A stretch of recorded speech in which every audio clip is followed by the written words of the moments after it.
कितनी एकादशी है? जम के बोलो। 26। जो भगवान विष्णु के पास जाकर निवेदन करी थी वो निर्जला थी, निर्जला।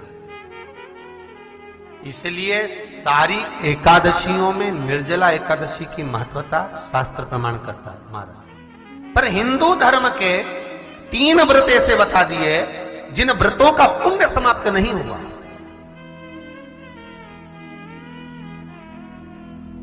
हिंदू धर्म के 3 व्रत ऐसे हो गए जिनका पुण्य समाप्त नहीं हुआ महाराज, जिनका पुण्य प्रबलता में बढ़ता गया। पहले नंबर पर एकादशी, दूसरे नंबर पर प्रदोष और तीसरे नंबर पर शिवरात्रि। एकादशी आकर खड़ी हो गई। अब निर्जला के दिन शिव महापुराण की कथा कहती है, स्कंद पुराण कहती है कि आप वर्ष भर की एकादशी का क्रम भले ना करें, पर निर्जला एकादशी के दिन जो तुलसी हम ठाकुर जी को समर्पित करते हैं, वो तुलसी, ध्यान देना, वो तुलसी अगर मान लो आपके पास में रखी है, निर्जला एकादशी के दिन भगवान ठाकुर जी को, शालिग्राम जी को, लड्डू गोपाल जी को आपके घर में, आपके मंदिर में जो आपने भगवान को तुलसी समर्पित करी है, वो तुलसी मान लो तुम्हारे पास रखी है और कोई व्यक्ति को बहुत बहुत ज्यादा कष्ट है शरीर में, बहुत बहुत कष्ट है, थोड़ी सी वो तुलसी चढ़ी हुई ठाकुर के चरणारविंद की, आप उस जीव को दो तो सही, आधा घंटा इंतजार करो, स्वास्थ्य में अंतर आना प्रारंभ हो जाता है उस निर्जला का। क्योंकि निर्जला ऐसी एकादशी है जिसने जगत में जाकर, देवताओं के पास जाकर निवेदन करा है जग कल्याण के। जितनी भी माताएं एकादशी का व्रत करती, बहुत ध्यान से सुनना आज की कथा हो, शायद जिंदगी में मिली ना मिली, पर ये कथा का रास्ता तो बहुत ध्यान से सुनना।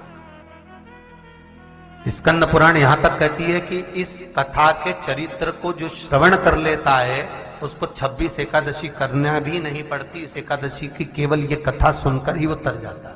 बहुत ध्यान से सुनना इसको, कथा को। एकादशी के दिन जब आप जल शंकर को चढ़ाने तो रोज ही जाते हैं, जब एकादशी का दिन रहे और शंकर जी के मंदिर में आप जल समर्पित करें तो 3 बार मुख से स्वधा स्वधा स्वधा या स्वधा स्तोत्र का पाठ, जिसमें 12 श्लोक, 2-4 हैं। पैसा तो आ रहा है पर घर में टिक नहीं रहा, डॉक्टर में, पुलिस में, एक्सीडेंट आदि में, कहीं गलत जगह पर, व्यसन में अगर पैसा जा रहा है, जुए में, मांसाहार, मदिरा पान, या कहीं आया पैसा, पैसा आने में कमी नहीं, आ रहा है पर टिक नहीं रहा, रुक नहीं रहा, कोई मांगने आ गया, दे दिया, फिर वहां से अपने पास नहीं आ रहा, अपन कह रहे हैं भैया हमारा पैसा लौटा दो, नहीं आ रहा।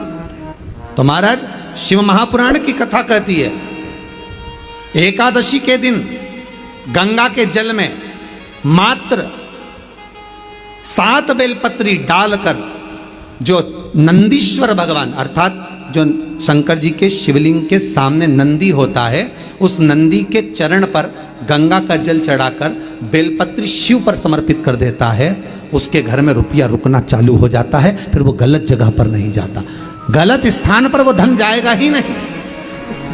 तूने समझा, मांग तुझे क्या चाहिए।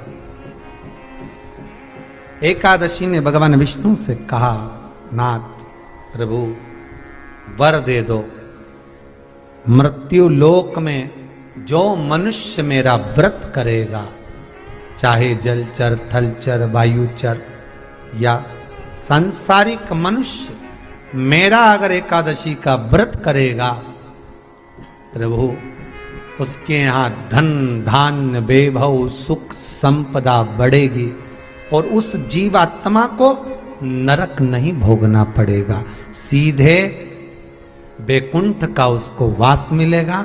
जब जीव आत्मा को लेकर चला जाएगा, यम के दूत जब बंदी बनाकर ले जा रहे होंगे उस जीवात्मा को, जिसके प्राण छूटे होंगे, यम के दूत जब बंदी बनाकर ले जा रहे होंगे, तब मुझे वर दो कि मैं इसका हाथ पकड़कर बेतरनी से पार उतार कर सारे नरकों से निकालती हुई आपके धाम में लेकर आऊं।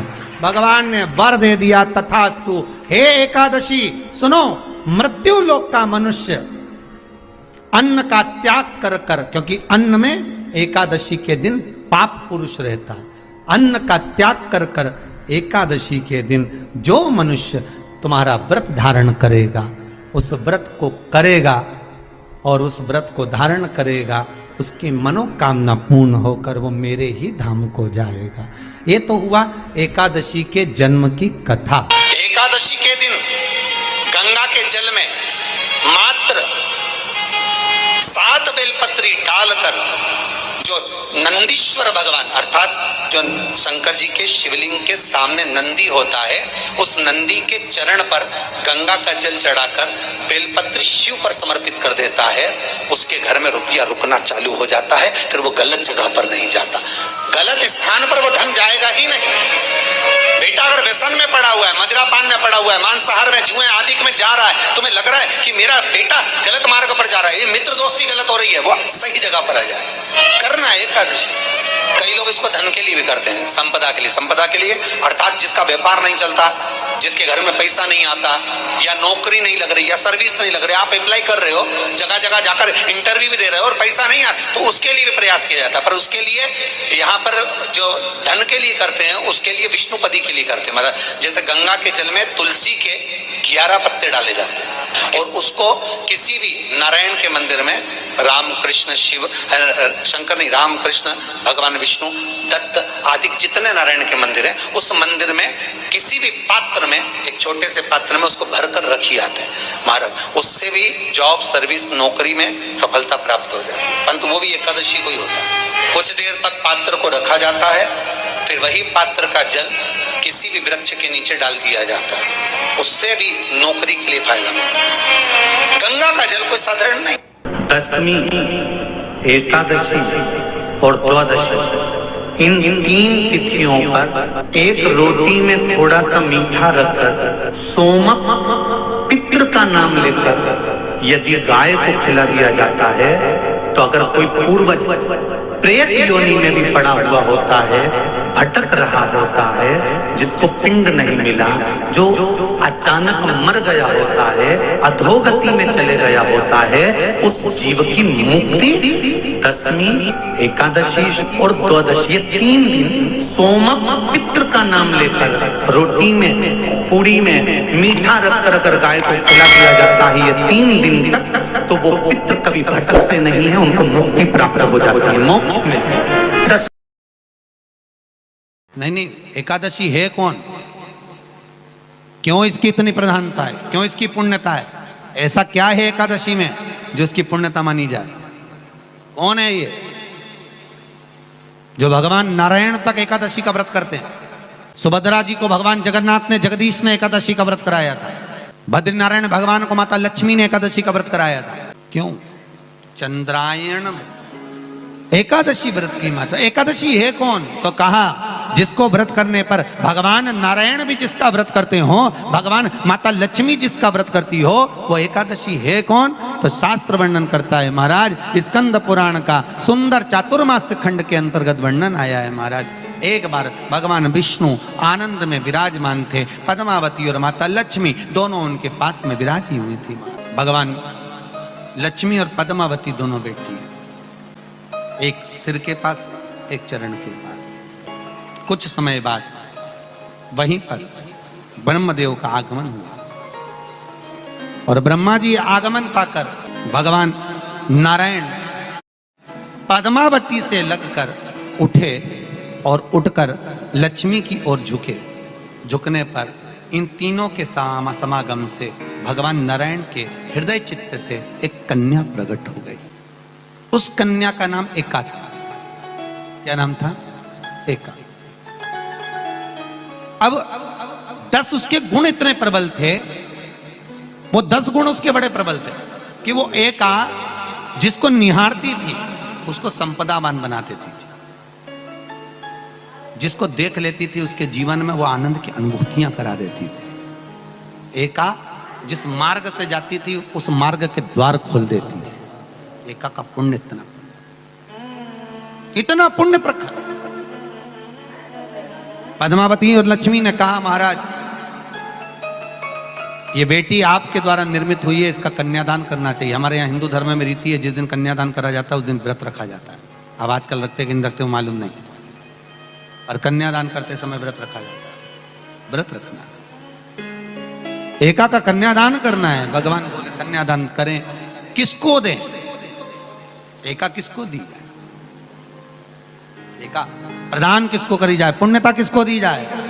भगवान नारायण ने उसी समय लक्ष्मी और पद्मा से पूछा, तुम एकादशी के दिन जब आप जल शंकर को चढ़ाने तो रोज ही जाते हैं। जब एकादशी का दिन रहे और शंकर जी के मंदिर में आप जल समर्पित करें तो 3 बार मुख से स्वधा स्वधा स्वधा या स्वधा स्तोत्र का पाठ, जिसमें 12 श्लोक 2-4 हैं। पैसा तो आ रहा है पर घर में टिक नहीं रहा। डॉक्टर में, पुलिस में, एक्सीडेंट आदि में, कहीं गलत जगह पर, व्यसन में अगर पैसा जा रहा है, जुए में, मांसाहार, मदिरा पान, या कहीं आया पैसा, पैसा आने में कमी नहीं, आ रहा है पर टिक नहीं रहा, रुक नहीं रहा।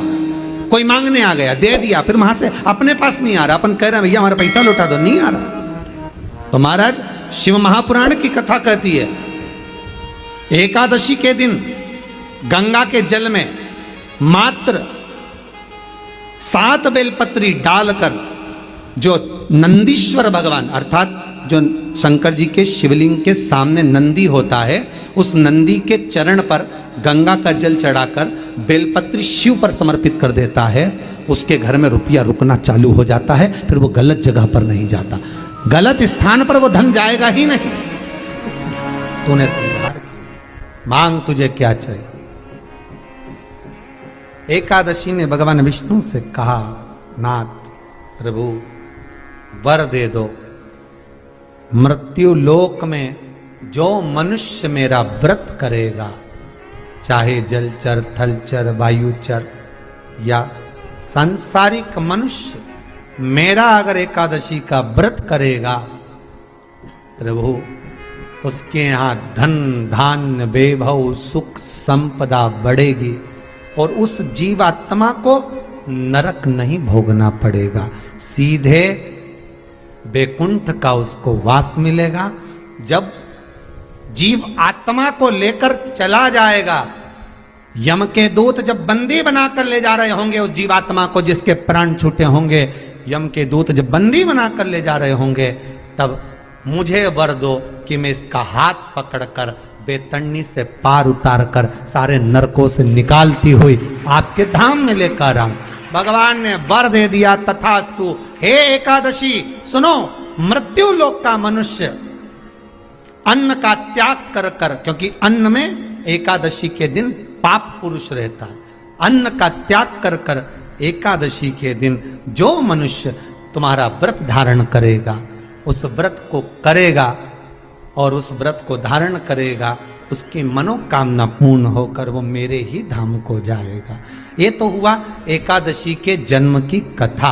एकादशी के दिन गंगा के जल में मात्र 7 बेलपत्री डालकर जो नंदीश्वर भगवान अर्थात जो शंकर जी के शिवलिंग के सामने नंदी होता है, उस नंदी के चरण पर गंगा का जल चढ़ाकर बेलपत्री शिव पर समर्पित कर देता है, उसके घर में रुपया रुकना चालू हो जाता है। फिर वो गलत जगह पर नहीं जाता, गलत स्थान पर वो धन जाएगा ही नहीं। बेटा अगर व्यसन में पड़ा हुआ है, मदिरा पान में पड़ा हुआ है, मांसाहार में, जुए आदि में जा रहा है, तुम्हें लग रहा है कि मेरा बेटा गलत मार्ग पर जा रहा है, ये मित्र दोस्ती गलत हो रही है, वो सही जगह पर आ जाए। करना है एकादशी। कई लोग इसको धन के लिए भी करते हैं, संपदा के लिए। संपदा के लिए अर्थात जिसका व्यापार नहीं चलता, जिसके घर में पैसा नहीं आता, या नौकरी नहीं लग रही, या सर्विस नहीं लग रही, आप अप्लाई कर रहे हो, जगह जगह जाकर इंटरव्यू भी दे रहे हो और पैसा नहीं आता, तो उसके लिए भी प्रयास किया जाता है। पर उसके लिए यहाँ पर जो धन के लिए करते हैं, उसके लिए विष्णुपदी के लिए करते हैं। मतलब जैसे गंगा के जल में तुलसी के 11 पत्ते डाले जाते हैं और उसको किसी भी नारायण के मंदिर में, राम कृष्ण शिव शंकर नहीं, राम कृष्ण भगवान विष्णु दत्त आदि जितने नारायण के मंदिर हैं, उस मंदिर में किसी भी पात्र में, एक छोटे से पात्र में उसको भरकर रखी जाते हैं महाराज। उससे भी जॉब सर्विस नौकरी में सफलता प्राप्त हो जाती है। परंतु वो भी एकादशी को ही होता है। कुछ देर तक पात्र को रखा जाता है, फिर वही पात्र का जल किसी भी वृक्ष के नीचे डाल दिया जाता है, उससे भी नौकरी के लिए फायदा मिलता है। गंगा का जल कोई साधारण नहीं। दशमी, एकादशी और द्वादशी, इन 3 तिथियों पर एक रोटी में थोड़ा सा मीठा रखकर सोमक पितृ का नाम लेकर यदि गाय को खिला दिया जाता है, तो अगर कोई पूर्वज प्रेत योनि में भी पड़ा हुआ होता है, भटक रहा होता है, जिसको पिंड नहीं मिला, जो अचानक मर गया होता है, अधोगति में चले गया होता है, उस जीव की मुक्ति दशमी, एकादशी और द्वादशी, ये 3 दिन सोमक पितृ का नाम लेकर रोटी में, पूड़ी में मीठा रखकर अगर गाय को खिला दिया जाता है, ये 3 दिन तक, तो वो पितृ कभी भटकते नहीं है, उनको मुक्ति प्राप्त हो जाती है, मोक्ष में।